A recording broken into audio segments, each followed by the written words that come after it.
Genesis 8. But God remembered Noah and all the wild animals and the livestock that were with him in the ark, and he sent a wind over the earth, and the waters receded.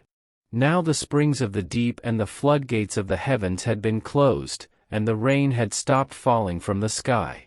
The water receded steadily from the earth. At the end of the 150 days the water had gone down. And on the 17th day of the 7th month the ark came to rest on the mountains of Ararat. The waters continued to recede until the 10th month, and on the first day of the 10th month the tops of the mountains became visible. After 40 days Noah opened a window he had made in the ark, and sent out a raven, and it kept flying back and forth until the water had dried up from the earth. Then he sent out a dove to see if the water had receded from the surface of the ground. But the dove could find nowhere to perch because there was water over all the surface of the earth, so it returned to Noah in the ark. He reached out his hand and took the dove and brought it back to himself in the ark. He waited 7 more days and again sent out the dove from the ark. When the dove returned to him in the evening, there in its beak was a freshly plucked olive leaf. Then Noah knew that the water had receded from the earth. He waited 7 more days and sent the dove out again, but this time it did not return to him. By the first day of the 1st month of Noah's 601st year, the water had dried up from the earth.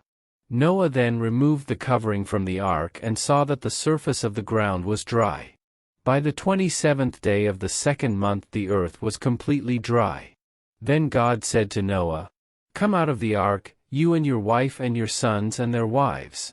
Bring out every kind of living creature that is with you, the birds, the animals, and all the creatures that move along the ground, so they can multiply on the earth and be fruitful and increase in number on it." So Noah came out, together with his sons and his wife and his sons' wives.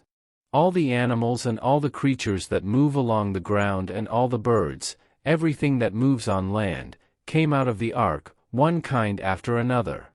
Then Noah built an altar to the Lord and, taking some of all the clean animals and clean birds, he sacrificed burnt offerings on it. The Lord smelled the pleasing aroma and said in his heart, "Never again will I curse the ground because of humans, even though every inclination of the human heart is evil from childhood. And never again will I destroy all living creatures, as I have done. As long as the earth endures, seedtime and harvest, cold and heat, summer and winter, day and night, will never cease."